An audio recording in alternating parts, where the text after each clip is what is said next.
Bonjour à tous et bienvenue dans cette masterclass comment gagner vos marchés publics en période de ralentissement économique. Je suis Marc Levernois, je suis le CEO et fondateur de 3h18 et j'ai le plaisir d'accueillir Philippe Courtois. Salut Philippe. Bonjour Marc, bonjour à tous. Bon, c'est vraiment l'occasion aujourd'hui, en cette fin d'année, de se poser la question pourquoi je ne gagne pas les marchés et si je n'ai jamais essayé, est-ce que ça vaudrait pas le coup pour ma petite entreprise de tenter finalement d'accéder à la manne des marchés publics. Vous allez voir que c'est quand même des millions et peut-être même des milliards d'euros qui sont à la disposition de toutes les entreprises qui se donnent les moyens d'accéder à ces marchés. Alors, voilà, une petite barrière à l'entrée, il faut connaître un peu les arcanes, et ça, Philippe va vous l'expliquer.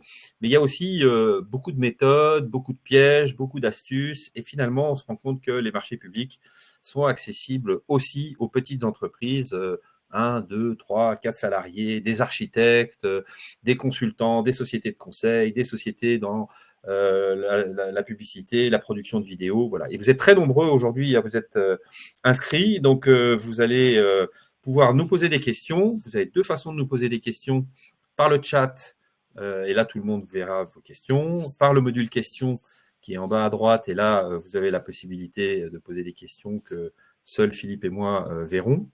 Vous aurez tous accès au replay, vous aurez la possibilité de nous contacter, vous aurez nos coordonnées. Bref, tout ce qu'il faut pour pouvoir vraiment se donner les moyens d'accéder au marché public dans cette période un peu compliquée que l'on traverse. Mais vous allez voir, on va vraiment être extrêmement pragmatique, extrêmement opérationnel pour vous donner des trucs, des astuces, des tips, des retours d'expérience. Et puis concrètement, comment on fait? Parce que quand on est face au premier mail qu'on reçoit avec un marché public, vous allez voir, c'est un peu comme des lapins sur la route éclairés par les phares d'une voiture. On est un Ça peut peu faire peur. voilà. Et pour nous aider, on a le grand spécialiste des marchés publics en la personne de Philippe Courtois. Peut-être pour commencer, tu peux te présenter rapidement? Bien sûr, bien sûr. Alors, c'est prévu juste après. Mais bonjour à tous. Moi, je m'appelle Philippe Courtois. Je travaille sur les marchés publics, réponse en marché public depuis un certain temps. Je ne sais pas pourquoi la page s'est tournée toute seule. C'est moi qui l'ai fait tourner. Ah, pardon, autant pour moi. C'est magnifique. Merci, Rien Marc. d'anormal. Tu as bien fait de prendre le volant, je te remercie. Moi, je suis issu de la vente, en fait. Dans ma commande publique, vous allez surtout trouver des juristes et des acheteurs, ce qui est normal. Moi, je suis un commercial à la base. Donc, j'ai commencé à 19 ans, j'en ai 42 aujourd'hui. Je vous laisse faire le calcul mental. Mais en gros, 2001-2010, je suis vendeur. Pour les petits logos que vous voyez, donc Unilever en agroalimentaire et seloger.com. En gros, j'ai 25-26 ans. C'est donnez-moi une voiture de fonction et un portefeuille client, je vous vends tout ce que vous voulez. Le public, je sais que ça existe, mais cette espèce de truc bizarre, comme quoi la vie vous réserve des fois des surprises. 2010-2021, 2010, je trébuche sur les marchés publics et je reste 11 ans là-dedans. Donc, je quitte le terrain pour m'enfermer dans des bureaux et je réponds donc aux appels d'offres pour des grosses entreprises. Bureau Veritas, que vous connaissez tous, Groupe Sonepar, qui est un gros équipementier électricien. Et là, je suis salarié de grosses boîtes et je réponds aux appels d'offres avec une approche volumétrique. 2021-2022, j'ai une petite virgule où je passe côté acheteur public pour la Société du Grand Paris. Donc, tous ceux qui sont en Île-de-France savent ce que c'est les futures lignes de métro.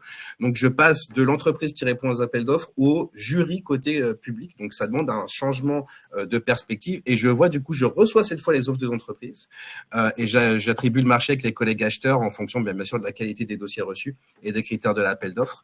Et c'est fort, du coup, de cette triple casquette de vendeur qui a beaucoup répondu aux appels d'offres et qui a vu côté public comment ça se passe, qu'en 2022, je me suis un peu autorisé à créer mon entreprise avec la proposition de valeur qui est d'accompagner commercialement des TPE et PME qui veulent se développer et qui veulent notamment se développer sur le secteur public. Super. Écoute, voilà. Maintenant qu'on connaît ton pédigré, tout ton parcours, on va pouvoir rentrer dans le vif du sujet. Vous êtes dans la cible. Si vous êtes des directeurs commerciaux de sociétés qui avaient décidé en 2025 d'accéder à cette manne des marchés publics, vous êtes dans la cible et vous êtes au bon endroit. Si vous êtes à la tête ou que vous travaillez dans une petite entreprise, une PME, une ETI, que vous cherchez les facteurs clés de succès, que vous connaissez vaguement les marchés publics, mais finalement, c'est quoi les clés pour y arriver? Quelles sont les étapes? Par quoi commencer? Est-ce qu'on a besoin d'être aidé? Est-ce qu'on a besoin d'avoir quelqu'un qui s'y connaît? Comment on fait la veille, hein? On ne va pas passer toutes nos matinées à aller sur les sites. Il y a des outils pour ça. Quels sont les trucs et astuces? Des exemples concrets. Voilà, on va vraiment vous donner les clés pour accéder au marché public. Et pour rentrer dans le vif du sujet, quel est le contexte? Et finalement, dans un contexte de ralentissement, est-ce que c'est une bonne idée de se mettre sur les marchés publics? Le contexte global, on connaît tous. Je vais pas m'appesantir sur cette slide, hein, c'est pas le but. 2024, c'était un peu compliqué pour la plupart des PME. Il y en a toujours qui tirent en épingle du jeu. On va toujours croiser quelqu'un qui va dire, moi, j'ai fait une super année 2024. Pour la plupart d'entre nous, ça a été une année compliquée. Je vais pas lire le détail. Et on sait que 2025, les perspectives sont floues. Je vais pas non plus parler politique. Donc, vous savez pourquoi c'est flou. Mais du coup, on sort d'une année difficile. Les perspectives sont floues. Donc, il y a une espèce d'incertitude globale et une difficulté à anticiper la suite.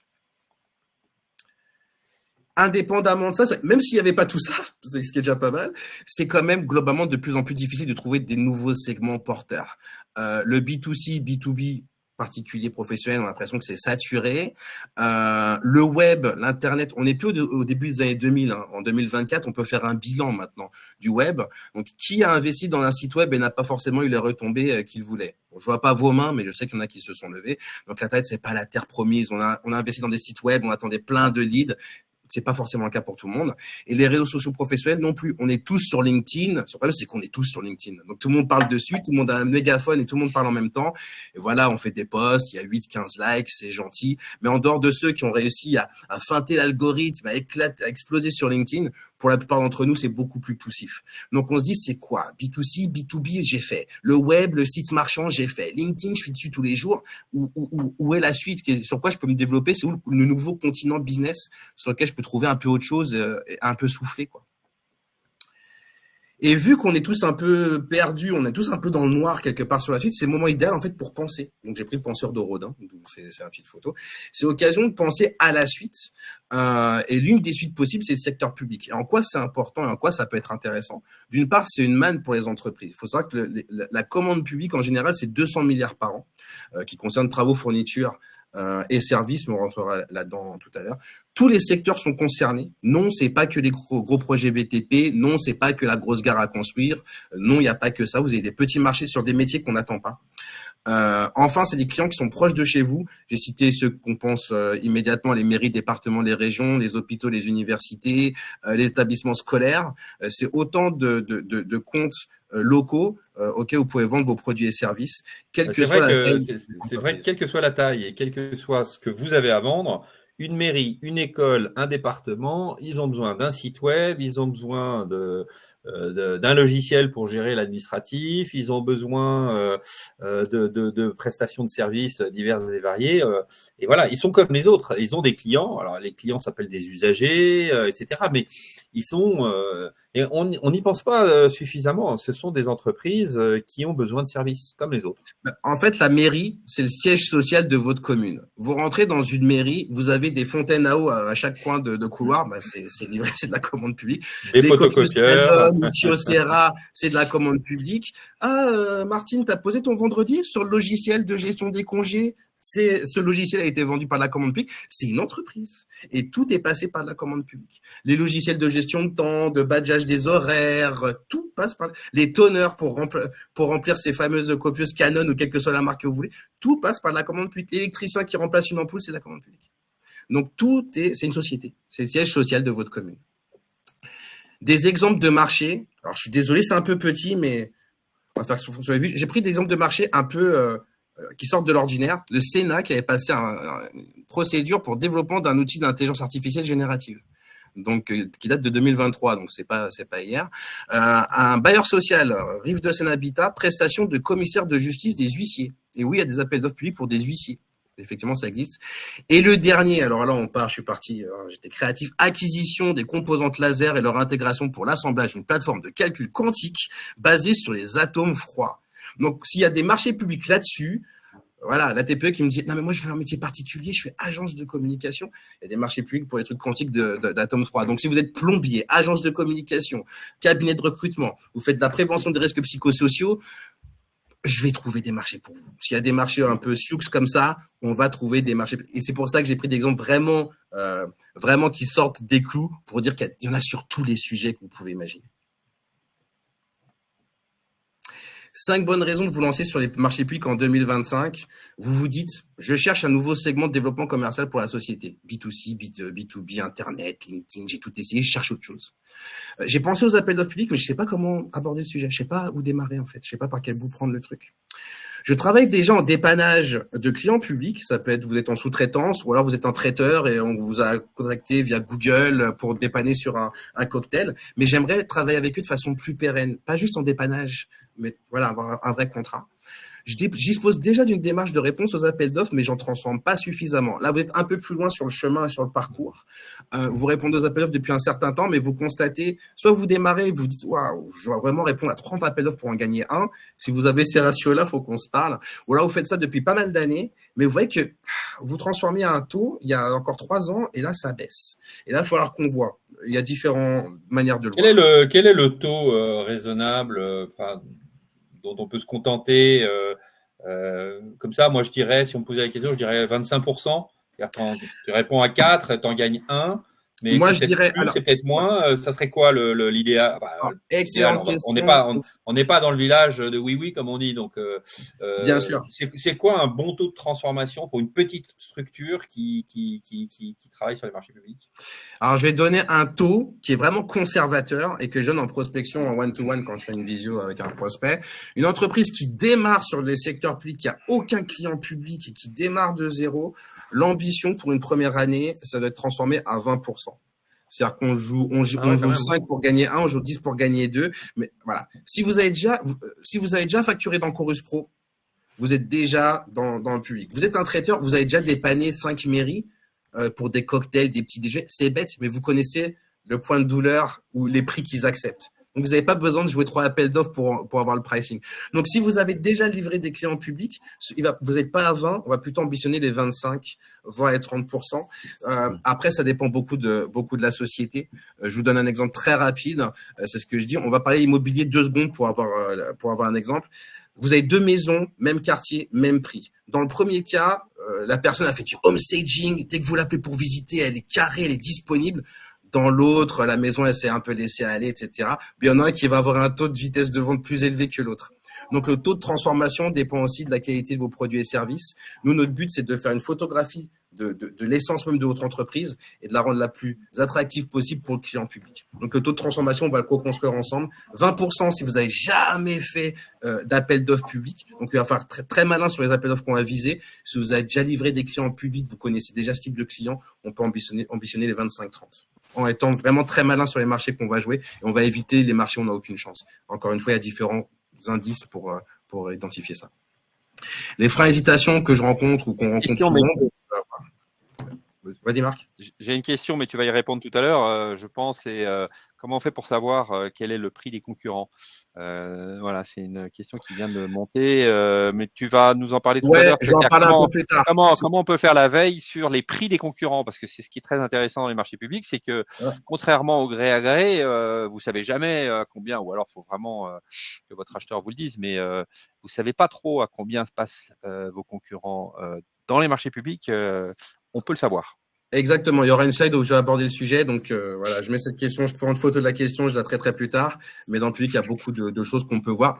En France, il y a quand même le secret commercial. Hein. Vous n'allez pas non plus voir tout ce que font vos concurrents. Ce qui est encourageant pour vous aussi, parce que si vous soumissionnez une offre, votre grille de prix, elle va pas non plus tourner sur toute la France et Navarre. Mais on va aborder ce point un peu plus tard. Frein, hésitation rencontrée. Vous vous dites, répondre à un appel d'offres, c'est trop compliqué. Mes concurrents ont pris de l'avance, de toute façon c'est trop tard, donc ça sert à rien de démarrer maintenant la course. J'ai jamais travaillé avec des acheteurs publics, j'ai aucune chance. Les marchés publics, ça j'entends tout le temps, c'est juste une course à casser des prix, c'est que les prix bas. Ma société est trop petite, seuls les gros groupes gagnent. Et sans équipe commerciale dédiée, je ne peux pas me lancer. Et pourtant, effectivement, des solutions adaptées à chaque entreprise. Les entreprises que j'accompagne souvent sont vraiment des TPE. Et donc, même les petites structures peuvent prendre leur part, leur juste part. Vous n'allez pas prendre la part de Bouygues et de Vinci, il ne faut pas rêver. Vous allez prendre votre juste part des chantiers, des opérations qui sont adaptées à votre taille. Donc, le secteur public est accessible à condition d'avoir le dress code. Souvent, si on reste à la porte d'un dispositif, c'est qu'on n'a pas le langage, on n'a pas le dress code administratif, commercial et technique qui permettent de ne pas rester à la porte justement de cette. Alors, c'est quoi le dress code en 2 mots?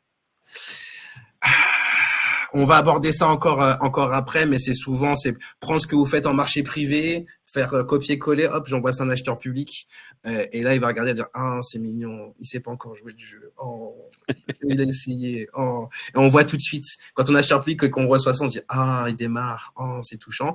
Bon, j'ai pas donné le marché, mais voilà, répond suffisamment. Souvent mais on va aborder tout ça. Il y a une façon de présenter vos offres, de la décomposer, qui est différente dans le public et dans le privé. Très bien. On va en reparler tout à l'heure. Et surtout, sortez des segments saturés. Vous connaissez tous B2C, le particulier, business to consumer, B2B, business to business en anglais, qui est la cible entreprise. Moi, j'ajoute un cible qui est le B2P, business to public, et qui est un peu moins saturé. Donc, si B2C, vous me dites, je sers de lièvre tout le temps, les particuliers, je trouve pas. B2B, etc. Le public est un secteur. En vrai, il y aurait quelques voitures quand même. Il faudrait que je choque en une image. Mais voilà, vous respirez un peu plus sur ce segment une fois que vous trouvez la bonne voie pour entrer sur cette autoroute. C'est juste, faut trouver la voie d'entrée. Le constat, cette fois, qui est lié sur le secteur public. Qu'est-ce que c'est le secteur public? À quoi ça correspond? Juste au cas où, en 2 phrases, c'est quoi le secteur public? Vous êtes une entreprise privée, vous faites tous les achats que vous voulez, c'est l'argent que vous avez gagné à la sueur de votre fonds, faites ce que vous voulez. Vous êtes un établissement public, vous voulez faire des achats, de chantiers, d'opérations, vous manipulez l'argent de l'impôt des Français, vous ne pouvez pas faire n'importe quoi. Donc un appel d'offres public, c'est une consultation qui est publique parce qu'on veut piloter l'utilisation des données publiques par ces personnes-là. Vous êtes Capgemini, vous voulez remplacer 1000 ordinateurs sur votre siège social, vous les remplacez. Vous êtes la mairie d'Aulnay-sous-Bois, vous voulez acheter 800 PC pour vos agents, vous ne donnez pas la commande à votre cousin parce que c'est l'argent de nos impôts. Donc, vous passez une consultation publique. Maintenant que j'ai fait ce rappel, les marchés publics en France, c'est 200 milliards par an. Ça représente les travaux, les services et les fournitures. Travaux, vous savez tout ce que c'est. Les services, ça englobe tous les services que vous pouvez imaginer, depuis les services de nettoyage, de gardiennage sécurité, jusqu'à la cybersécurité. Tout ce qui est prestations intellectuelles sont également dans les services. Fournitures, vous livrez des cartons ou des palettes. Ce qu'il y a dans ces cartons, que ce soit des denrées alimentaires, des composants électroniques, des parpaings béton, vous faites de la fourniture. Et de ces 200 milliards d'euros, les TPME ne prennent que 25%, ce qui est un vrai sujet d'inquiétude pour nos têtes pensantes administratives. Pour ceux dans l'assistance ou dans l'audience qui répondent aux appels d'offres, vous avez remarqué quand vous répondez à un marché public sur le DC2, qui est un petit document, vous cochez une case. Êtes-vous une PME, TPE au sens INSEE? S'ils vous demandent de cocher cette case, c'est parce qu'ils font un tracking et qu'ils veulent savoir comment les petites boîtes performent. Et c'est assez inquiétant par rapport à ça. C'est inquiétant. C'est bien d'y aller, mais on voit que les TPME n'y vont pas suffisamment et ne prennent pas leur juste part de cette commande publique. Pour quelles raisons? Les 5 freins principaux, je ne sais pas comment les trouver. Ça, c'est ce que je vois régulièrement. On va traiter tout ça ensuite. Manque de temps pour consacrer à cette démarche. Juste pour info, je suis moi-même une TPE. On est 2 dans la boîte. Donc, je sais ce que c'est. Je suis mon propre commercial, mon propre webmaster. C'est moi qui poste sur LinkedIn. Je fais les visites clients. Je dois manager le consultant que j'ai avec moi. Donc, votre quotidien, je le connais. Autocensure, c'est pas fait pour moi. On est trop petit, etc. Typiquement, ce que je vais voir, on est trop petit, on est une agence de communication, on n'est que 8. Vous avez des auto-entrepreneurs qui gagnent des lots de marché. Quand est-ce que vous allez arrêter de vous auto-flageller? Vous avez une belle équipe, mettez-la en avant. Manque de compétences ou d'expérience en interne et perception de complexité juridique.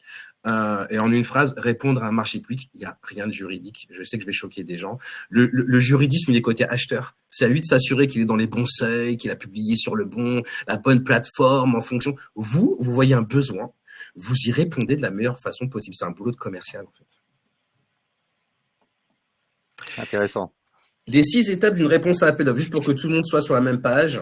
Donc, si vous êtes ancien sur la démarche, soyez patient pour les plus nouveaux. 1, il faut détecter l'opportunité. Donc, j'ai mis l'image du radar, mais il faut détecter les appels d'offres. 2, une fois qu'on les a détectés, il faut télécharger le dossier. Ça, c'est pas on clique sur un bouton, mais il faut l'étudier. 3, une fois que j'ai étudié le dossier, il faut que je prenne la décision, ce qu'on appelle le go ou no go, c'est j'y vais ou j'y vais pas, je réponds ou je réponds pas. 4, il faut élaborer l'offre, qui est donc un prix, c'est un prix, et surtout une mémoire technique. Le mémoire technique, en 2 mots, mais on va aborder ça plus tard, c'est un document qui va déployer tous vos moyens et votre méthodologie pour répondre aux besoins clients. 5, une fois qu'on a fait tout ça, il faut vérifier que le dossier soit conforme et faire le dépôt sur l'une des dizaines de plateformes qui existent. Et il n'y en a pas deux pareilles, donc c'est un peu la complexité. Et 6, une fois qu'on a fait tout ça, on attend le retour positif ou négatif de l'acheteur. En dehors de l'étape 6, qui est une étape d'attente, on attend un retour positif ou négatif, les 5 étapes précédentes sont, en fait, on vous demande de faire 5 triple axel avant d'arriver à la fin. Donc, on peut tomber sur les 5 premières étapes et on va adresser justement comment naviguer ces 5 étapes sans se prendre une bâche. Le but étant justement de décrocher ces fameux appels d'offres. 3 règles d'or pour gagner vos prochains appels d'offres. 1, il faut définir une stratégie. Ça peut être une stratégie de géographie. Ce que je rencontrais typiquement, moi je suis dans le 95, donc tout ce qui est 91, ça ne m'intéresse pas. Ça ne vaut pas le coup de frein. Pour nos amis en Ile-de-France, ils vont comprendre la référence. Stratégie géographique, on ne va pas perdre de temps. Ça peut être un type de chantier, service ou de montant. Si c'est au-dessus de ce montant, j'y vais pas. Si c'est en dessous, ça ne m'intéresse pas. Mais on va trouver la bonne fenêtre. Et ça peut être, moi je réponds pas aux appels d'offres si le prix représente plus de 40%. Souvent en marché public, les critères sont splittés en deux, c'est le prix et la valeur technique. Quelle que soit la valeur technique dans la tête du client, chaque client a sa notion de la valeur technique. Mais prix et valeur technique, c'est souvent 60-40. Et donc, puis, il y a aussi stratégie RSE qui commence à arriver. Tout à fait. Alors, des fois, ils vont… le dernier que j'ai vu, c'était 20% sur stratégie RSE. Alors 20%, c'est énorme. Je pense qu'on est quelqu'un qui est très greenwashing. Ouais. Mais en général, ouais, effectivement, ils vont… Bon, mais là, concrètement, Philippe, qu'est-ce qu'on fait? Parce que bon, je veux pas rentrer dans les conditions écologiques de chacun, mais on est des chefs d'entreprise. Comment on fait pour faire que notre société, qui déjà lutte pour gagner des clients, gagner de l'argent, s'occuper de ses collaborateurs et recruter correctement, comment on fait pour passer le cut, pour être quand même dans les entreprises qui vont avoir ces 20% qui permettent de jouer ensuite. Tu as des trucs là-dessus, tu as des astuces? Il y a plein de petites astuces en fonction du type d'entreprise que vous êtes. Si vous êtes dans les chantiers, c'est comment vous maîtrisez les déchets, quel est votre circuit, présenter une carte avec… Des fois, les gens me disent, j'utilise telle déchetterie. On fait, pourquoi vous ne mettez pas dans votre mémoire? RSE, c'est aussi, la RSE, c'est social et environnemental. Il n'y a pas que l'environnement. Tout le monde fait le focus sur l'environnement, mais il y a le social. Vous mettez une prime pour vos salariés, vous primez l'engagement. Comment vous faites pour baisser le turnover, toutes les initiatives de cooptation. Tout ce qui est social, vous mettez en place de l'intéressement, de la participation, ça rentre dans le volet social. Donc, il n'y a pas que l'environnement. Vous avez des véhicules, comment vous faites pour optimiser les tournées de vos commerciaux, de vos livreurs, pour baisser justement… vous n'avez pas de véhicule, vous me dites, moi je suis agence de communication. Justement, dites que vous utilisez, que vous allez mettre en place un calendrier de communication qui fait qu'on va baisser sur les ressources. Le but, c'est de trouver des moyens. Alors malheureusement, c'est une conversion qui devra être individuelle, mais on trouve toujours des moyens de faire autre que j'ai une détection de présence dans mes locaux, on n'utilise plus on n'allume plus la lumière à la main. Bon, ça c'est plus suffisant aujourd'hui. Il y a différents types qui permettent de toute façon, même pour une entreprise 100% digitale, de montrer que vous avez ce souci en tête et que vous avez mis en place des démarches pour la partie RSE. Donc, une fois qu'on a défini une stratégie géographique et autres, et on répond pas aux appels d'offres où la valeur technique où le prix dépasse les 40% de critères, il faut mettre en place une organisation dédiée. Donc, un commercial, souvent c'est le patron qui joue le rôle du commercial, ou vous avez un commercial, ou c'est le DG directement. Vous avez une fonction assistant ou assistante qui s'occupe de la partie administrative et un consultant, une fonction que j'occupe si besoin, pour vous aider à avoir les meilleurs outils avant de vous laisser tranquille faire votre propre opération si vous le souhaitez. Et enfin, forger vos outils de prospection. C'est un mot, le mot forger, je l'ai pris moi-même parce qu'il y a un travail manuel, intellectuel à faire. Et ces outils de prospection, principalement, c'est votre mémoire technique qu'on va aborder après et la détection des appels d'offres qui est cruciale et qui est souvent sous-estimée. Alors, les erreurs les plus fréquentes. Les erreurs les plus fréquentes, parce que là, on va s'adresser à ceux qui ont déjà un petit peu commencé, et puis on va revenir aussi à ceux qui se posent la question, parce que là, j'ai pas mal de remarques. Pour ceux qui n'ont jamais répondu à un premier appel d'offres, il ne faut pas les oublier aussi, là, ils sont nombreux aujourd'hui. Donc là, on va commencer par ceux qui ont déjà répondu plusieurs fois, comment augmenter le taux de succès. Tout à fait. Et pour les nouveaux qui n'ont jamais fait, vous penserez à éviter ces erreurs-là quand vous lancerez pour vos premiers appels d'offres et réponses à marché public. Erreur numéro 1, la détection hasardeuse des appels d'offres. À gauche, on va voir la PME non organisée qui fait de la recherche manuelle sur un nombre limité de plateformes. J'ai mis quelques logos, BEMP, Place, AWS, pas de AWS Amazon, hein, je parle d'AWS Marché Public. C'est le patron de PME que j'ai croisé la plupart du temps. Comment tu détectes tes appels d'offres? Ah, mais t'inquiète, hein, moi je maîtrise. Je regarde sur BEMP, Place Marché Public, AWS, et des fois ils me vont sortir un quatrième, e-Marché Public. Je dis, waouh, félicitations, tu vois 18% des appels d'offres. Donc, effectivement, ça entraîne des complications et c'est du temps, c'est un temps monstrueux. C'est des gens qui ont passé 1h30 chaque matin à regarder à la main des différentes plateformes. En face de vous, sachez-le, ou de l'autre côté, où vous êtes peut-être dans cette organisation, on a la PME organisée qui a un outil de veille professionnelle. Si je vous dis Vector Plus, Double Trade ou autre, ça va peut-être parler à certains d'entre vous. Et ces outils-là, ils balayent toutes les plateformes. Vous voyez la différence de logo entre gauche et droite. J'ai pas eu la place de mettre tous les logos. Sachez qu'il y en a 40, ou voire même plus. Il y a plusieurs dizaines de plateformes. Donc, entre je regarde à la main 3-4 plateformes et j'ai des radars derrière qui me détectent sur des dizaines, c'est énorme la différence. Et c'est matérialisé par la version suivante. Le résultat, déjà, c'est que c'est impossible de remporter des consultations que vous ne voyez pas. C'est aussi simple que ça. Je vous donne un exemple. Je reviens sur la slide précédente. Vous êtes sur les 3 logos là à gauche. BEMP, Place, AW Solutions. Ah bah dommage, votre marché il est sorti sur marché sécurisé. Ah bah, vous voyez pas. Ah dommage, c'est sorti sur achat public. Ah bah vous voyez pas. Ah dommage, c'est sorti sur Mégalis Bretagne. En plus, vous êtes à Rennes. Bah c'est dommage, vous le voyez pas. Vous voyez? Donc vous êtes dans cette situation-là. Vous pouvez pas remporter une consultation que vous voyez pas. Donc avec de la chance, un partenaire, il va vous forwarder le mail, mais vous pouvez pas compter sur la chance pour une démarche commerciale. L'autre versant de ce problème-là, c'est celui-ci.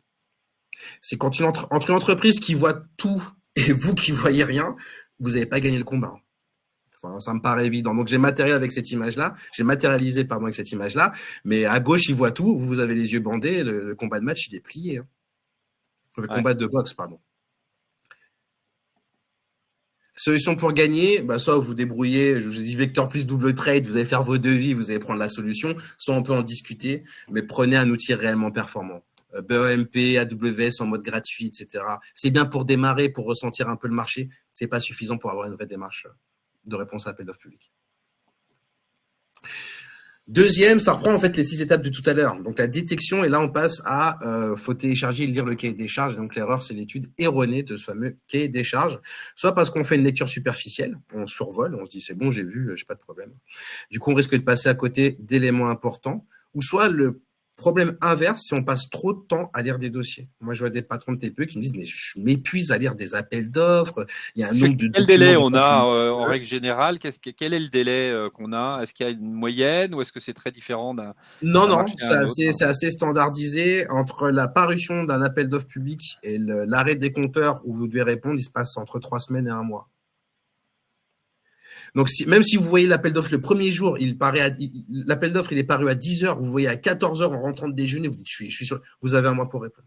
Alors, j'ai une question. Est-ce qu'on a le droit de continuer à discuter avec les acheteurs? Oui, mais c'est un format très particulier. Une fois qu'un appel d'offres, contrairement au privé, une fois qu'un appel d'offres public est sorti, les bureaux sont fermés, décrochent plus le téléphone. Ils ont un risque pénal parce qu'ils manipulent l'argent public, donc il y a un risque d'entente. Donc en fait, il y a une obligation, l'un des 3 piliers des marchés publics, c'est l'égalité de traitement entre les candidats. Égalité de traitement entre les candidats, c'est-à-dire que je peux pas donner une info à un candidat que je donne pas à l'ensemble des autres. Donc traduction, vous pouvez continuer à discuter avec l'acheteur public, mais ça se passe sur plateforme et c'est en mode Agora. Donc c'est ce qu'on appelle les questions-réponses. Donc vous allez sur la plateforme d'appel d'offres, vous cliquez sur questions, vous posez votre question, c'est envoyé et l'acheteur a quelques jours où vous répond en fonction de sa vitesse. Des fois, ça peut être le lendemain matin que vous avez une réponse, mais tout se passe en mode Agora sur plateforme. Donc on voit les questions et les réponses de tout le monde. Ce qui évite à l'acheteur de se faire retoquer parce qu'il n'a pas traité également l'ensemble des candidats. Mais c'est avantageux pour vous aussi, parce que des fois, vous voyez des questions, vous dites « Ah, mais elle est maligne cette question, j'y avais pas pensé, mais ouais, oui. » Donc, c'est quoi la réponse de l'acheteur? Tout se passe en mode Agora sur plateforme. Donc, soit vous êtes habitué, vous faites ça vous-même. Nous, c'est une prestation qu'on propose. On va directement se connecter, on pose. C'est quoi ta question? Ah, je comprends. Il manque ça pour chiffrer, etc. Ok, on va traduire ça de manière intelligible pour un acheteur qui n'est pas spécialiste de votre métier. Et on va poser la question sur la plateforme iDouane. La solution pour gagner, c'est solliciter une lecture externe affûtée. Donc, soit en passant par un consultant, donc c'est plutôt mon rôle, soit en passant par 3h18 où ils ont des ADV qui ont vu des dossiers, qui en ont vu plein et qui sauront naviguer sans aucun problème ce type de dossier non plus. Petit tips, concentrez-vous sur le règlement de consultation. Vous ouvrez un dossier de consultation avec cahier des charges et vous avez 50 documents PDF avec 30 Excel. Vous dites, mon Dieu, ne faites pas, je pars du haut et je lis jusqu'en bas. Ça, c'est, vous passez 2 jours là-dessus et c'est pas possible. Vous regardez un document qui s'appelle RC ou règlement de consultation. Vous ignorez les 80 autres documents et vous foncez sur celui-ci. Et une fois que vous avez vu, pourquoi? Parce que vous avez la date de remise, vous avez les règles, c'est le document central. Et une fois que vous avez lu celui-ci, document 2, ce qu'on appelle le CCTP, qui est des charges techniques, où il y a vraiment le besoin du client. Donc, vous êtes perdu trop de documents RC. Et une fois que vous avez vu le RC, c'est le CCTP qui est des charges techniques, où vous allez voir le besoin du client. Que ce soit en recrutement, en chantier, en prévention de risques psychosociaux, vous aurez forcément ce qu'on appelle un CCTP. Donc, RC en premier, CCTP en deuxième. On va y revenir parce qu'on a fait un petit zoom sur concrètement quand vous recevez un mail avec. Ah ouais, voilà. Ça, voilà, c'est un exemple. voilà. Ça, c'est une copie d'écran. Je suis désolé, c'est Donc, petit. donc ça, Voilà. c'est ce que vous recevez quand vous recevez un appel Ça, d'offres. voilà. Bon, Vous là, ouvrez l'appel d'offres, vous dites, mon Dieu, c'est là, quoi c'est ce chaud truc là. de fou? Et ben, vous voyez l'avant-dernière, pour ceux qui ont une bonne vue, désolé, l'avant-dernier document, c'est là le RC. Vous ignorez tout le reste, vous foncez là-dessus. Ce qui veut dire, si vous avez commencé du haut en bas, bah ça c'est bonjour, hein, ça c'est 4 heures de lecture avant d'arriver au document important. Et on n'imprime pas tout. Hein. Ouais, exactement. Donc foncez sur le RC. Voilà. Quand vous êtes en doute, RC. Ensuite, on a téléchargé, on a une veille, on a lu le dossier, mais là, la troisième erreur, c'est la mauvaise décision de go ou no go. Donc, go, no go, c'est quoi? C'est je réponds ou pas. Et donc, j'ai lu le dossier, je dois me décider, est-ce que je vais plus loin sur ce dossier ou pas? Et là, il y a 2 risques. Le risque principal, c'est on risque d'aller sur un appel d'offres on n'aurait pas dû, soit parce qu'on n'avait aucune chance en vrai, ou soit parce qu'on prend carrément un risque opérationnel ou financier. Et là, ça peut être assez sérieux. D'où l'intérêt de bien lire ou de se faire accompagner si on ne sait pas encore faire. Et 2, c'est l'autre extrême. C'est du coup, je vais pas aller sur un appel d'offres alors que j'avais toutes mes chances.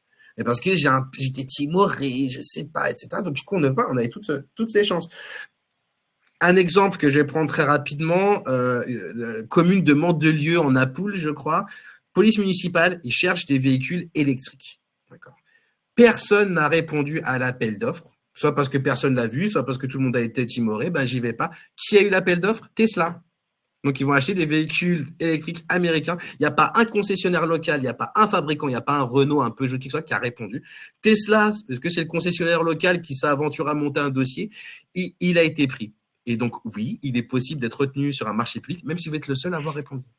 Il n'y a pas l'obligation des 3 devis. Alors, attention, l'acheteur a le choix de ne pas le faire. Il y en a qui vont dire, moi, attendez, moi, j'ai mon entretien annuel avec mon patron, j'ai pas envie qu'on m'embête. Donc, si j'ai qu'une offre, je vais pas prendre le risque. Mais il y en a qui vont dire, écoutez, ça fait 2 fois qu'on sort l'appel d'offres. Il y a que Tesla qui a répondu. Ils sont au budget et ils répondent aux besoins. Et ben, même s'ils sont qu'un seul, je les prends. Et donc, la police de Mandelieu va chez du Tesla. Parce que les gens ont eu la trouille de répondre. Dommage. Dommage. Et la solution pour gagner, bah soit en amont, on fait une étude de marché.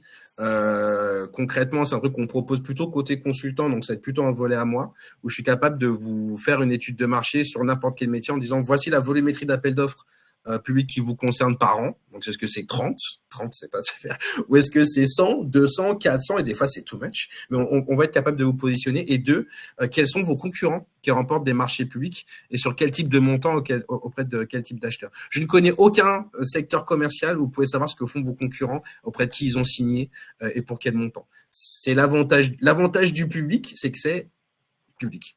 Jusqu'à un certain point, parce qu'il y a quand même des volets de secret commercial. Donc ça, c'est en amont l'étude de marché. Une fois que vous êtes lancé, solliciter l'avis d'un expert, donc c'est plutôt un sujet du coup 3h18, et choisir, sélectionner, Marc qui va faire le choix pour vous, d'un ou d'une ADV, voilà, qui a lu suffisamment de cahiers des charges, qui a intervenu dans suffisamment d'entreprises différentes pour dire celui-là il n'est pas pour vous, ou au contraire, allez-y. Alors, ce qu'on voit souvent, c'est des petites entreprises, 5, 10 salariés, beaucoup d'entreprises dans le bâtiment, beaucoup d'architectes, beaucoup de bureaux d'études, mais globalement des sociétés de conseil, des agences web qui n'ont jamais, à part une petite tentative comme ça, qui n'ont jamais vraiment percé. Et là, on leur met une assistante commerciale marché public très spécialisée et souvent une demi-journée par semaine suffit, sachant qu'il faut parfois monter à une journée et puis ensuite pendant 2-3 semaines il n'y a rien du tout. C'est quand même la même personne qui revient et ça vous permet d'avoir quand même quelqu'un de compétent qui vous connaît, qui connaît les documents commerciaux parce qu'il faut être capable de rapidement monter les dossiers. Et puis on peut travailler avec Philippe si cette entreprise au bout d'un moment elle se dit ok je voudrais une veille, je voudrais peut-être un peu de conseil. Et là ben, on a les consultants de l'équipe de Philippe qui peuvent intervenir. Voilà, donc ça c'est vraiment c'est des modèles de collaboration qui existent de plus en plus, en tout cas chez nos clients, et qui vous permettent vraiment de ne pas être tout seul face à l'ampleur des marchés. On a vu tout à l'heure toutes les pièces qui sont à lire. Ben, quand vous avez des bordereaux qu'il faut remplir, quand il faut des pièces justificatives, quand il faut un peu de formalisme, c'est pas là-dessus qu'il faut perdre du temps quand vous êtes chef d'entreprise. Il faut le déléguer, quelques heures, ça suffit. Et ça, c'est typiquement notre métier. On vient dans vos bureaux, on s'occupe de tout. Voilà. Parfait. Ça, c'est un exemple de tableau qu'on envoie en étude de marché. Alors, j'ai immortalisé 5 lignes, mais alors, désolé. Donc, si vous êtes dans l'administration réseau, c'est pour vous. Pour tout le reste, il faudra faire un effort d'imagination. Ce tableau, il fait une centaine de lignes. Vous allez avoir les mêmes colonnes, les mêmes couleurs, quel que soit votre métier. La date d'attribution du contrat, colonne 1. L'acheteur public concerné, colonne 2, exemple la mairie de Boulogne-Billancourt. Titre et objet, donc on est dans l'administration réseau, donc c'est dans un autre métier, sachez que c'est possible aussi. Donc pour nos amis informaticiens d'administration réseau avec l'objet un peu plus détaillé. Et là on voit que la première ligne, c'est un montant de contrat à 445 000.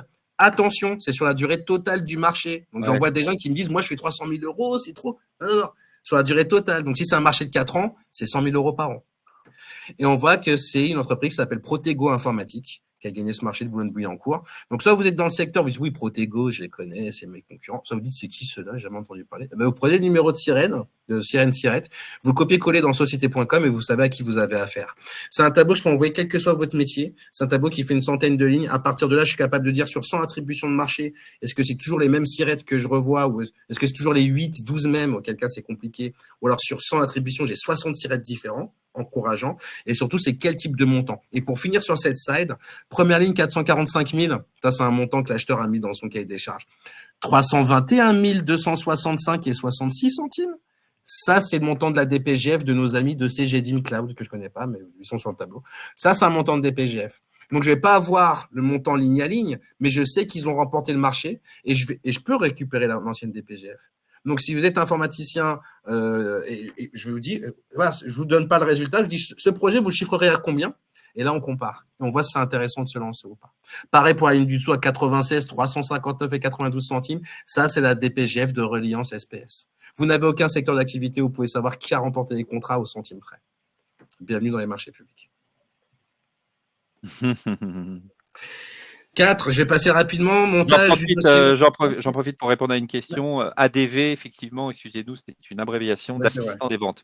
Donc, dans le monde de l'administratif, vous avez les assistants administratifs, comptables, gestion, qui font de la facturation, qui font de la pré-comptabilité, qui font des tâches administratives.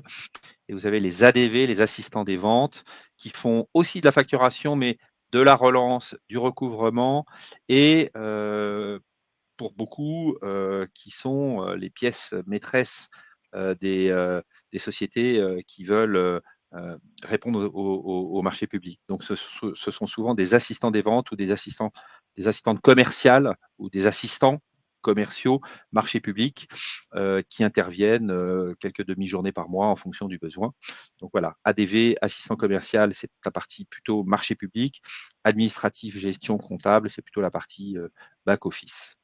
Et c'est justement ce type de profil d'ADV qui va vous éviter cette erreur numéro 4, qui est le montage de dossiers non conformes ou le dépôt hors délai, qui engendre un rush et un stress pour tous les équipes. On remet un dossier, un trou, il manque des éléments.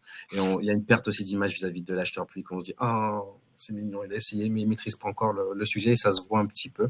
Et typiquement, c'est un sujet, effectivement, faire appel. La solution pour éviter, c'est faire appel à un professionnel. Et ces marques, effectivement, avec ces assistants du quotidien, qui ont lu plein de dossiers, qui en ont déposé plein, qui ont ce savoir pratique. Élaboration de l'offre, là c'est aussi une erreur. Un prix est un prix, donc on va pas parler de ça, mais le cœur de votre offre est un mémoire technique, comme je vous l'ai dit. Vous répondez avec un prix, mais vous répondez avec un document. qui s'appelle un mémoire technique. Mémoire technique Quesinco, c'est un document qui présente vos moyens humains, matériels, ainsi que la méthodologie déployée pour répondre aux clients publics, que ce soit travaux, cybersécurité ou tout ce que vous voulez, vous devez déployer une méthodologie qui répond à ces besoins. C'est un document qui n'a pas de réel équivalent dans la vente B2B. Quand vous arrivez à la phase écrite, vous avez rencontré le client, vous avez fait une réunion de découverte, etc. En marché public, ils lisent le document, vous n'êtes pas dans la pièce. Donc, c'est une façon de vente totalement différente. Et c'est un investissement, ce document, ce mémoire technique pour vos futurs appels d'offres. 3 erreurs fatales sur mémoire technique que je vois vraiment souvent. La règle du 80-20, 80% des TPME font ces 3 erreurs qui risquent de vous faire perdre définitivement crédibilité auprès de l'acheteur public. 3 erreurs fatales. Pensez que votre entreprise est le sujet du mémoire technique. Je sais que c'est bizarre, mais vous allez comprendre que c'est pas le cas. 2, ne pas prendre la peine de décomposer ce que vous faites. Vous êtes expert de votre métier, ça fait 20 ans que vous le faites. Tout autour de vous, vos fournisseurs, vos partenaires, vous parlez que de votre métier tout le temps. Quand vous avez un débutant qui vous pose une question, vous dites « c'est quoi ce truc, ça m'intéresse pas. » Va jouer. Dommage, c'est un acheteur public en fait que t'envoyez jouer. C'est un peu dommage. Et pensez que l'acheteur public va faire le boulot à votre place, où on fait un document, où on met différents trucs. On pense que l'acheteur va chercher. Alors la qualité, ils en parlent page 12, page 37 et page 59. Ils vont pas faire ça. Ne rêvez pas. Donc, si vous présentez pas un truc clair, l'acheteur ne va pas faire le puzzle à votre place. Pensez que votre entreprise est le sujet du mémoire technique. Je vais être très rapide sur un exemple. Imaginez que vous avez un proche, intervention de routine, hein, rien de grave, une petite appendicite ou un calcul rénal. Et là, voilà, c'est la petite nièce, elle a un calcul rénal. Et là, l'équipe médicale vous reçoit.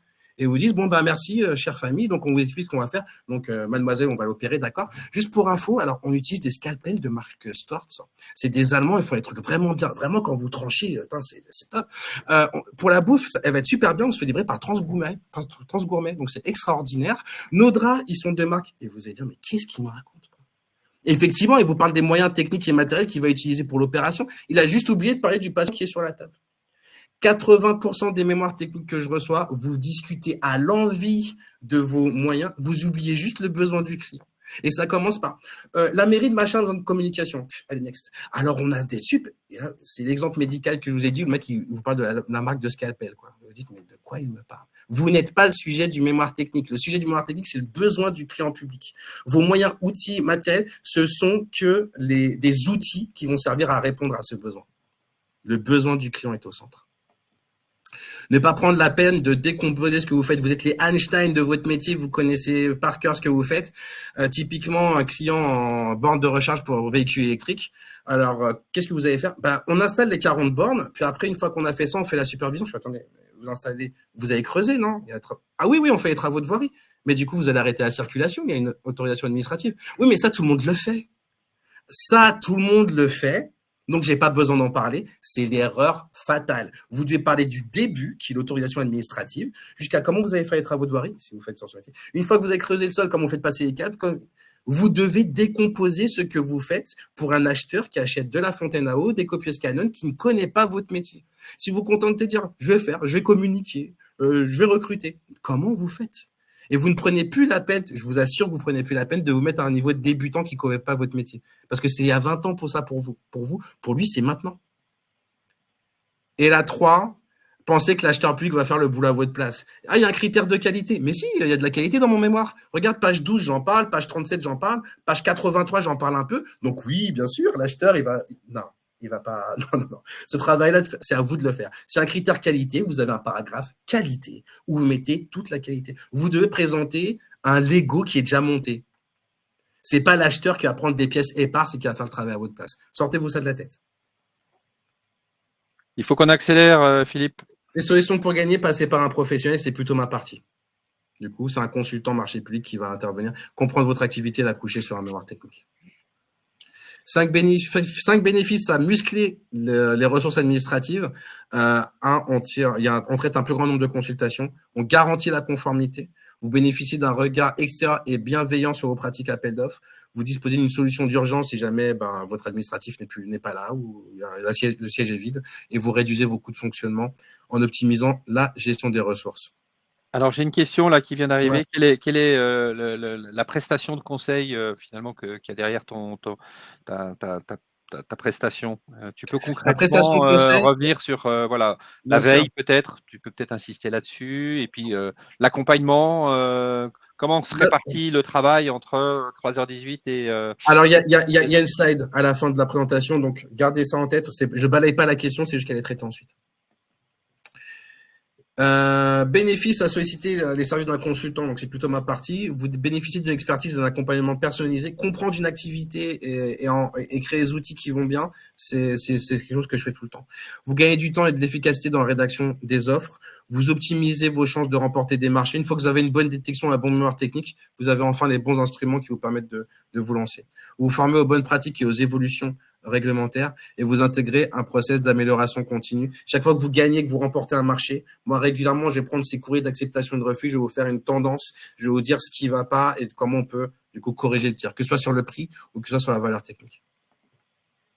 Et voilà ce que vous pouvez déléguer dès demain. Toute la partie du haut, donc stratégie, donc comprendre vos stratégies que vous faites dans le privé pour accoucher d'une stratégie adaptée au public, définir les appels d'offres à cibler et donc ce qu'on va éviter, c'est le plus important. Et construction, révision de votre mémoire technique, ça va être ma partie. La détection au quotidien des opportunités de marché, le montage des dossiers conformes, donc cette connaissance pratique du quotidien dans vos bureaux et l'analyse du taux de transformation et l'amélioration continue, c'est plutôt un sujet ADV 3h18. Et on arrive à la fin de toute façon de la présentation. Ceux qui connaissent la citation, le meilleur moment pour planter un arbre, c'était il y a 20 ans. Vous ne l'avez pas fait il y a 20 ans, le deuxième moment, c'est maintenant. Il n'est jamais trop tard pour vous lancer dans la réponse au marché public. Chaque action que vous faites maintenant va avoir des répercussions dans l'avenir. Votre concurrent qui a 5 ans d'expérience dans les marchés publics, il a commencé en 2020. Vous commencez maintenant, en 2030, vous les avez vos 5 ans d'expérience. Mais il faut planter votre arbre dès maintenant. Ouais, commencez dès maintenant et récoltez demain les opportunités publiques dès aujourd'hui. Vous bâtissez une stratégie durable et solide auprès de clients qui ne vont jamais être en liquidation judiciaire ou en redressement. Ils sont publics. Et vous transformez votre entreprise en investissant dans des projets qui la renforcent à long terme. Pour avoir un arbre dans 5 ans, il faut planter l'arbrisseau dès maintenant. C'est vrai que pour tous ceux qui commencent maintenant pour la première fois, il y a un petit temps, il y a une petite barrière à l'entrée, il y a un petit temps de progression, une courbe d'apprentissage. Une courbe d'apprentissage. Tu dirais que il faut combien de temps, il faut peut-être passer combien d'appels d'offres pour commencer à avoir vraiment les chances de remporter le premier? Tout seul dans votre coin, ça va être long. Accompagné, vous pouvez décrocher des contrats dès la première année parce qu'on a créé les outils, on a vu vos concurrents, on vous a créé un mémoire technique qui tient la route, on a évité les appels d'offres, autant de choses qui est très difficile de faire seul. Le record, c'est un client que j'ai signé en cybersécurité au mois d'avril ou mai. Et en comptant les vacances d'été, on a remporté son premier appel d'offres le 15 octobre. Okay. Donc, c'est assez rapide. Alors, j'ai quelques questions. Est-ce que, je reformule un peu la question parce que ce que je comprends, c'est que quand l'appel d'offres est très important et qu'on est une petite structure et qu'on décide de répondre à 2 ou 3 pour réussir à attraper un appel d'offres, en fait, à 3, est-ce qu'on a une chance de gagner? Ça dépend de l'appel d'offres et des 3 qui se mettent en place, mais on va étudier déjà si c'est en raccord avec votre chiffre d'affaires. L'avantage de répondre en co-traitance, c'est ce que vous êtes en train d'écrire, donc vous vous associez avec 2 entreprises, c'est que vous adossiez vos chiffres d'affaires, donc vous présentez un front plus intéressant. Par contre, si c'est un appel d'offres à 4 millions et qu'on additionne vos 3 chiffres d'affaires, on arrive à 600 000. Voilà, c'est pas bon. Maintenant, si faut voir si le ratio est intéressant. Ne répondez pas à un appel d'offres s'il représente plus du tiers de votre chiffre d'affaires. Ah oui, c'est quand même. C'est comme acheter un bien immobilier, c'est comme le taux de crédit, quoi. Si vous gagnez 2 000 € par mois, vous n'avez pas acheté un bien à 5 millions. Si vous faites 200 000 € de chiffre d'affaires, vous n'avez pas postulé un marché public à 5 millions. C'est pas possible. Donc, voyez une autre question qui est de Maya, est-ce qu'il y a systématiquement des pénalités dans les appels d'offres? Oui, mais c'est standard et vous en avez aussi dans le privé. Hein, si vous assurez pas votre livraison dans les temps, voilà. Donc il y en a, mais honnêtement c'est pas grand chose. Sur de la livraison, ça va être bon. Si vous êtes en retard, ça va être 50 € hors taxe par jour. Sur une palette complète, ça représente pas grand chose. Mais vous avez pris soin lors de la réponse à appel d'offres de mettre un délai en prenant du gras, comme on dit chez nous, mais en prenant un certain délai. Vous mettez un délai confortable. Mettez pas des délais, vous êtes toujours dans le rouge en train de courir partout. C'est l'erreur. Une autre question, quel est le budget pour être accompagné? Donc, alors ça dépend quel type d'accompagnement, mais si tu peux peut-être donner un budget pour une petite structure qui voudrait un accompagnement par ta société, Philippe, Alors moi, Moi, je ouais, bien sûr. donnerais un ordre d'idée de ce que ça peut coûter pour avoir une ADV Alors, marché nous, ce public. qu'on propose, et je vais mettre l'imprimé en face, ce qu'on propose, c'est on vous détecte les appels d'offres, on monte les dossiers et on dépose pour vous tout au long de l'année. Si on mensualise la dépense, ça revient à quelques centaines d'euros par mois. On est aux alentours de 300, 400, 500 en fonction de votre volumétrie. Si on mensualise cette dépense, c'est l'équivalent d'une grosse licence logicielle. Si vous avez un CRM Et c'est ou quand même voilà. pas cher quand on pense que c'est finalement un nouveau canal de vente. C'est comme si on avait un nouveau commercial, Tout à fait. donc quelques centaines d'euros. Pour la partie montage des dossiers, gestion administrative de tout ça, bah, c'est pareil, c'est quelques centaines d'euros par mois. En général, 100, 150 euros par mois et encore pas tous les mois et pas toutes les semaines non plus. Vous avez une ADV immédiatement opérationnelle qui s'occupe de tout, qui vous fait tous les montages, qui répond, qui remplit le bordereau, qui met en forme les documents, qui fait le lien avec les équipes de Philippe. Voilà. Donc c'est un vrai choix. Soit vous le faites vous-même et puis vous prenez juste du conseil des équipes de Philippe, soit vous le faites en le déléguant à Philippe et ses équipes, en le déléguant à des intervenants de 3h18. Voilà, vous pouvez moduler, vous pouvez commencer aussi avec nous et puis vous apprenez et puis ensuite vous débrouillez tout seul. Hein. Ça peut exister. Oui, c'est assez fréquent. On a Mm. des clients, des fois, qu'on aide, on construit des trucs, ils démarchent, puis au bout d'un moment, ils disent, bon, on arrive à se débrouiller. C'est 3-4 ans plus tard, parce que ça demande un certain temps. Mais quelque part, on les perd, mais on se dit, bon, ils s'envolent de leurs propres ailes. Puis entre-temps, ils nous ont aidé à acquérir d'autres clients. Donc, c'est un peu aussi le cycle de la vie d'un client chez nous aussi. J'ai une question là. Est-ce qu'on peut travailler sur des marchés régionaux qui ne sont pas dans notre siège social, enfin autour de notre siège social? Est-ce que c'est un Oui, risque quand on est, je sais pas moi, dans les Yvelines, de répondre à un appel d'offres dans les Bouches-du-Rhône? non, deux réponses. Un, côté acheteur public, ils n'ont pas le droit de régionaliser, de mettre des critères régionaux. Mais faut que ça fasse sens. Si vous êtes sur du digital, cybersécurité, vous en fichez que votre client soit à Lille ou à Marseille. Et souvent, les gens sont surpris, notamment dans le BTP. Ils me disent, quand j'en fais le tableau que je vous ai montré tout à l'heure, ils me disent, mais il y a des concurrents, j'ai jamais vu. C'est qui ces gens? Et en fait, quand on regarde les codes postaux, on voit que c'est des Lillois qui descendent à Paris pour prendre des chantiers ou des opérations. Parce que même en RSE, hein, ils disent c'est 1 heure de train, donc on n'a pas de problème. Alors, par rapport à ce qu'on disait tout à l'heure, comment tu fais pour avoir l'information sur les prix des concurrents? En fait, un acheteur public, quand il attribue un contrat, a l'obligation de faire ce qu'on appelle de publier l'attribution de marché. En gros, c'est oyez, la mairie de Rueil-Malmaison, attribuer le chantier d'électricité, machin, pour la société ELEC, machin, pour un montant de 92 322 centimes, etc. Donc, moi, j'ai des outils qui me permettent, en fait, d'aspirer ces données sur un métier ou sur un type d'opération donnée et d'avoir le tableau que je vous ai montré avec qui a été attribué sur des chantiers ou des opérations de qualité du au travail. Je vais avoir un tableau avec toutes les attributions parce que l'acheteur public a l'obligation légale de faire paraître cette Et ça, information. c'est par lot ou c'est le marché global? Si le marché n'est pas loti, c'est pour le total. Si c'est par lot, je vais avoir par numéro de lot. Le lot 1 de caviste de vin, bah, ça a été un tel. Le lot 2, c'est des bières, bah, ça a été un par l'autre. Donc, je vais avoir vraiment le détail. Super. Attribution de Parfait. marché public. Bon, j'ai plus de questions. Je vous laisse encore la possibilité de partager des questions. Je regarde rapidement. On a un petit groupe WhatsApp aussi qui est assez actif où On on a a des balayé choses à plein de sujets, répondre. ça peut venir aussi par la suite. Hein. Voilà, donc vous allez recevoir de toute façon les slides, vous aurez le replay, vous aurez les coordonnées de Philippe et puis nos coordonnées chez 3h18. Donc, il me reste à te remercier. Merci beaucoup, Philippe. C'était Avec grand plaisir. super intéressant. On est vraiment rentré dans le concret, dans le vif du sujet. J'espère J'espère. que ça vous a plu. J'espère que vous repartez avec l'envie de vous attaquer au marché public et puis de mettre un petit peu d'énergie, ne serait-ce que pour essayer en 2025 et pas rester sur nos clients traditionnels. Merci pour vos commentaires. Merci Bérangère. Merci à tous. Et je vous donne rendez-vous pour une prochaine masterclass 3h18. On va parler dans cette masterclass de comment gagner des subventions, comment aller chercher les subventions régionales. Vous savez, tout cet argent-là qui traîne, qui est à la disposition des entrepreneurs et des chefs d'entreprise qui se donnent les moyens d'aller chercher la fameuse subvention. Parfois, ce sont des subventions gratuites, parfois, ce sont des prêts, mais vous verrez que là aussi, c'est comme les marchés publics, il y a beaucoup d'argent, il y a une manne, et autant qu'elle serve aux entreprises qui se donnent du mal pour recruter et développer des nouveaux services. Merci encore Philippe. Avec plaisir, merci pour votre écoute. Et merci à tous et à très bientôt. Au revoir.